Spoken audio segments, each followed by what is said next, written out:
ஹல்லேலூயா. கர்த்தருடைய பரிசுத்த நாமத்திற்கு மகிமை உண்டாவதாக. இந்த நாளிலும் இயேசு கிறிஸ்து நமக்கு கொடுக்கிறதான நல்ல வாக்குத்தத்த வார்த்தை ஏசாயா தீர்க்க தரிசன புஸ்தகம் 26வது அதிகாரம் 3வது வசனம். உம்மை உறுதியாய் பற்றி கொண்ட மனதை உடையவன் உம்மையே நம்பி இருக்கிறபடியால் நீர் அவனை பூரண சமாதானத்துடன் காத்துக்கொள்வீர். ஆமேன். உறுதியாய் பற்றி கொள்ளும் மனது கிறிஸ்துவை எல்லா சூழ்நிலையிலும் கர்த்தராகிய இயேசு கிறிஸ்துவை உறுதியாய் பற்றி கொள்ளும் மனதை உடையவர்களை கர்த்தர் என்ன செய்வாராம்? பூரண சமாதானத்துடன் காத்து கொள்வாராம்.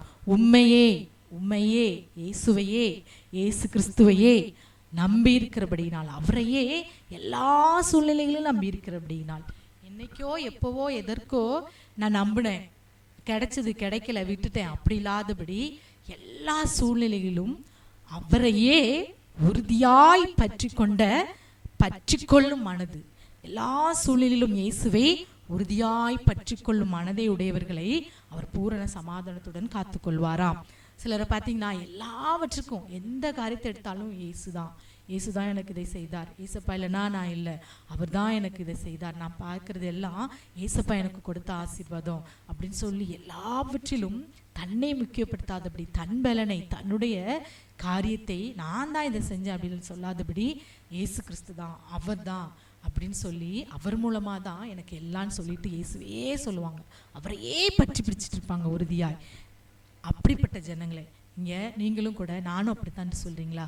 அப்போது கர்த்தராகிய இயேசு கிறிஸ்து உங்களுக்கு தான் இந்த வார்த்தையை கொடுக்கிறார். உங்களை பார்த்து தான் இயேசப்பா சொல்கிறார், நீ என்னை உறுதியாய் பற்றி கொண்ட மனதையுடையவளாய் நீ இருப்பதனால உன்னை நான் என்ன செய்வேன்? பூரண சமாதானத்துடன் காத்துக்கொள்வேன் என்று சொல்லி கர்த்தர் இந்த நாளில் வாக்கு கொடுக்கிறார்.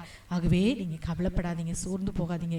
இயேசப்பா உங்களை பார்த்து தான் சொல்கிறார், உங்களை பார்த்து தான் என்னுடைய சமாதானத்தை நான் உனக்கு கொடுக்கிறேன் என்று சொல்கிறார். ஆம், கர்த்தராகிய இயேசு கிறிஸ்து உலகம் கொடுக்கிற பிரகாரமாய் கொடுக்கிற தேவன் அல்ல, அவருடைய சமாதானத்தையே நமக்கென்று வைத்து போயிருக்கிறார். நான் உலகத்தின் முடிவு பறிந்த இதோ சகல நாட்களிலும் நான் உங்களோடு கூட இருப்பேன் என்று சொல்லி வாக்கு கொடுத்த கர்த்தர், அவர் சமாதான காரணர், அவர் சமாதான பிரபு.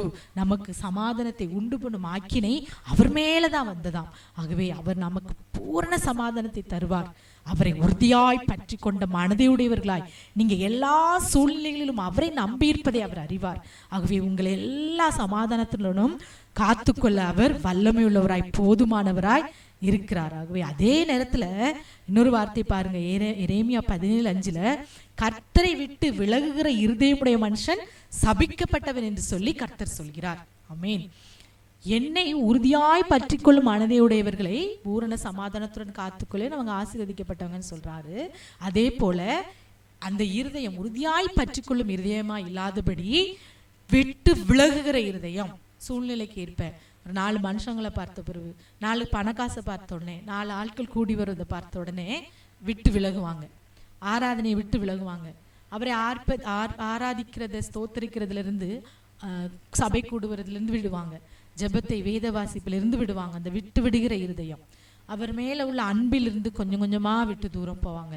அப்படிப்பட்ட இருதயம் உடையவர்களை நான் சபிக்கிறேன் என்று சொல்லி கர்த்தர் சொல்கிறார். அதுவும் எப்படி அவங்க விட்டு விடுவாங்களா அந்த நம்பிக்கைய, அந்த இருதயம் எப்படி கர்த்தரை நம்புறதிலிருந்து தூரம் போகுமா, விட்டு விலகுகிற இருதயமுடையமாய் மாறுமா, மனுஷன் மேல் நம்பிக்கை வைத்து மாம்சமானதை தன் புயபலமாய் கொண்டு கர்த்தரை விட்டு விலகுகிற இருதயமுள்ள மனுஷன் சபிக்கப்பட்டவன் என்று சொல்லி, அந்த இருதயம் எப்போ ஏசப்பா விட்டு விலகுது? மாம்சமான மனுஷர்களை, உலக காரியங்களை புயபலமாய் மாம்சமானவைகளின் மேல் நம்பிக்கை வைத்து, மாம்சமானதை தன் புயபலமாய், எனக்கு புயபலன், எனக்கு பேக்ரவுண்டு, எனக்கு பலனாய், என் சொந்தம் இருக்கு, என் பந்தம் இருக்கு, என் படிப்பு இருக்கு, என் வேலை இருக்கு, என்னுடைய காரியம் இருக்கு என்று சொல்லி உலகத்தின் காரியங்களை நாம் வைத்திருக்கிற அந்த நபர்களை எல்லாம் அப்படிப்பட்டவங்களாம் தான் கர்த்தரை விட்டு விலகுகிற இருதயம் உள்ளவர்கள் என்று வேதம் சொல்கிறது. அப்படிப்பட்டவர்களை கர்த்தர் சபிப்பேன் என்று சொல்கிறார். ஆமென். இந்த வேளையிலும் நம்ம நம்பிக்கை யார் மேல இருக்கிறது? கிறிஸ்துவின் மேல் இருக்கிறதா, இல்ல உலகத்தின் மேல், மாம்சமான காரியத்தின் மேல், உலக காரியங்களின் மேல் இருக்கிறதா? நம் மனது கர்த்தரை நம்பி இருக்கிறதா, இல்ல நம் மனது உறுதியாய் பற்றி கொண்ட மனதாய், கர்த்தரை உறுதியாய் பற்றி கொண்ட மனதாய் இருக்கிறதா, இல்ல சூழ்நிலைக்கு ஏற்ப, காலங்களுக்கு ஏற்ப நாம் விட்டு விலகுகிற இருதயம் உள்ளவராய், கர்த்தரை விட்டு விலகுகிற இருதயம் உள்ளவர்களாய் நாம் காணப்படுகிறோமா? இன்றைக்கு அருமையான தேவனுடைய பிள்ளைகள், நம் எல்லா சூழ்நிலையிலும் அவரை நம்பி அவருக்காக அவரை சார்ந்து ஓட அழைக்கப்பட்ட தேவ ஜனம். ஆகவே அதை உணர்ந்தவர்களா, இயேசப்பா நான் எல்லா சூழலிலும் உம்மை நம்பி இருக்கிறதே, நீர் அறிவீர் தகப்பனே. உம்மை விட்டு விலகுகிற இருதயம் எனக்கு வேண்டாம், உம்மை உறுதியாய் பற்றிக்கொள்ள மனதை உடையவர்களாய் என்னை நீர் மாற்றும் என்று சொல்லி எல்லாரும் கண்களை மூடி ஜெபிப்போம். அப்பா, உம்மை நாங்கள் நன்றியோடு ஸ்தோத்திரிக்கிறோம் தகப்பனே. இந்த சூழ்நிலையிலும் இந்த வேலையிலும் கூட கர்த்தாவே எங்களோடு ஜெபிக்கிற எல்லா சூழ்நிலையிலும் உம்மை உறுதியாய் பற்றி கொண்ட மனதையுடையவர்களாய் ஜெபிக்கிற பிள்ளைகளுடைய வாழ்க்கையில் நம்பி இருக்கிற, பற்றி கொண்டு இருக்கிற, எந்தெந்த காரியத்துக்கெல்லாம் உண்மையில் நம்பிக்கை வைத்து நீர் எனக்கு செய்வீர் என்று சொல்லி நம்பி முழு மனதோடும் நம்பிக்கொண்டிருக்கிற பிள்ளைகளுடைய வாழ்க்கையில் அவங்க முன்னிருக்கிற காரியத்தை செய்யும்படியான திராணியும் பலனையும் நீர் கட்டளையிடுங்கப்பா. உண்மையே நம்பி இருக்கிற ஜனம், நம்புகிறவர்களே ஒரு நாள் வெட்கப்பட்டு போக விடமாட்டேன் என்று சொல்லியிருக்கிறீங்களப்பா. வெட்கப்படும் சூழ்நிலைகள் வராதபடி அப்பா கூட இருந்து பார்க்கிற பிள்ளைகள் கண்களிலே அப்பா பிள்ளைகள் ஒரு நாள் வெட்கப்பட்டு போய்விடாதபடி நீ தலை நிமிரச் செய்யுங்கப்பா. நிமிரச் செய்து பெரிய காரியங்களை செய்யுங்க. இயேசுவே உம்மை ஸ்தோத்திரிக்கிறோம் அப்பா. ஹல்லேலூயா.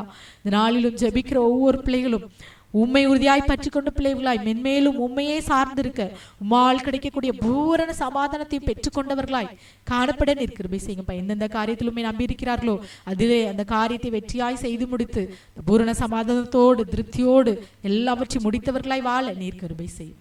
சகல துதிகன மகிமையெல்லாம் உமக்கே செலுத்துகிறோம். மீட்பர் இயேசுவின் நாமத்தில் ஜெபிக்கிறோம் நல்ல பிதாவே. ஆமேன், ஆமேன்.